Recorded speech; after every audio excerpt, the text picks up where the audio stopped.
আসসালামু আলাইকুম। আজকে আপনাদের জন্য নিয়ে আসলাম মসুর ডাল দিয়ে একটা রেসিপি। এই মসুর ডাল দিয়ে রান্না করবো আজকে আমি এই তরকারির কলাটা। এখানে আমি 2টা কলা নিয়েছি। ডাল দিয়ে কীভাবে রান্না করি আমি তা দেখবেন। চলুন, ডালগুলো আমি একটা পাতিলে নিয়ে নিয়েছি। যে উপকরণগুলো লাগবে, পেঁয়াজ কুচি লাগবে, এভাবে কুচি করে পেঁয়াজ দিতে হবে, রাখা কাঁচামরিচ দিয়ে দিচ্ছি, লবণ, হলুদের গুঁড়ি, অল্প করে মরিচের গুঁড়ি,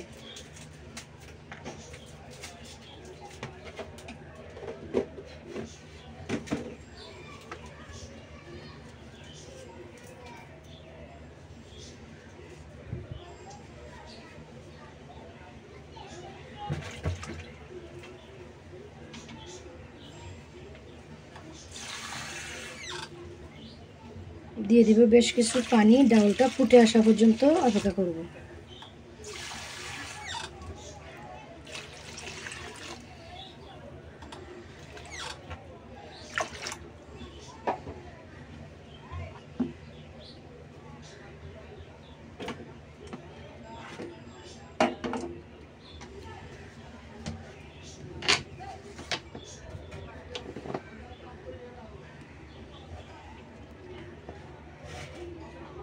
ডালটাকে চুলায় বসিয়ে দিলাম। ডালটা ফুটে আসা পর্যন্ত তারপরে আমরা অপেক্ষা করব। এর ভিতরে আমি কলাটাকে যেভাবে কাজ করব তা দেখবেন। কলাটাকে আমি এভাবে ছিলে নিচ্ছি, একটু মোটা করে এভাবে ছিলে ফেলতে হবে।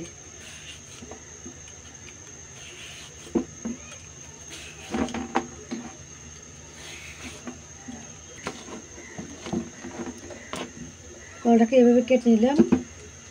এবার এভাবে ছোটো ছোটো করে সুন্দর করে পিস করে নিতে হবে। 2টা কলাকে আমি এভাবে কেটে নিয়েছি। এবার আমি একটু হলুদের গুঁড়ো দিয়ে একটু পানির মধ্যে ভাপিয়ে নিব। ভাপিয়ে নেওয়ার জন্য আমি এখানে চুলায় বসিয়ে দিলাম। একটু 2 মিনিটের জন্য পানির মধ্যে উতলিয়ে নিব। তারপরে দেখুন ডালগুলো এরকম হালকা পাটা পাটা সিদ্ধ হয়ে গেলে আমি এখন হালকা ভাপ দিয়ে রাখা কলাগুলো দিয়ে দেব।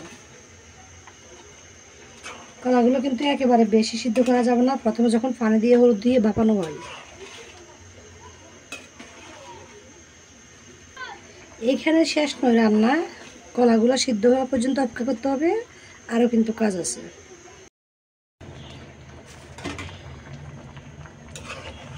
তাহলে এবার দেখুন কলাটা একেবারে সিদ্ধ হয়ে গেছে। আমি কিন্তু এখানে আর কোনো রকম ঝোল রাখবো না। ঝোলটা কিন্তু এরকমই থাকবে। ঝোল কি, এখানে ওর মধ্যে সবগুলো হচ্ছে ডাল। ধনে পাতা দিচ্ছি। ধনে পাতাটা সিদ্ধ হয়ে গেছে। এবার আমি এগুলোকে এক সাইড করে রাখবো। সয়াবিন তেল দিয়ে তার মধ্যে আমি কিছু রসুন থেতলে দিয়েছি।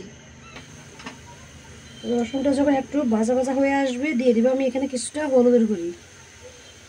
এভাবে তেল দাগানো যেগুলা সবজি থাকে, যখন রসুনটা ভাজি করবেন তার মধ্যে 4টা হলুদের গুঁড়ি দিয়ে ভাজি করবেন এবং ওই সবজির মধ্যে দিবেন। দেখবেন কি সুন্দর একটা কালার এবং কি সুন্দর একটা গ্রান আসে। এবার চুলা থেকে নামিয়ে নিচ্ছি তেলটা। আমি এভাবে কলার মধ্যে দিয়ে দিলাম। আপনারা দেখুন রান্নার পরে এবং তেলটা যখন দিছি খুব সুন্দর একটা কালার আসছে।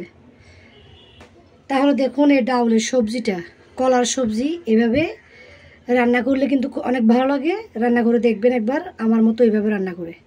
তাহলে আজকে রেসিপিটা এখানে শেষ করে বিদায় নিচ্ছি। সবাই ভালো থাকবেন। আল্লাহ হাফেজ।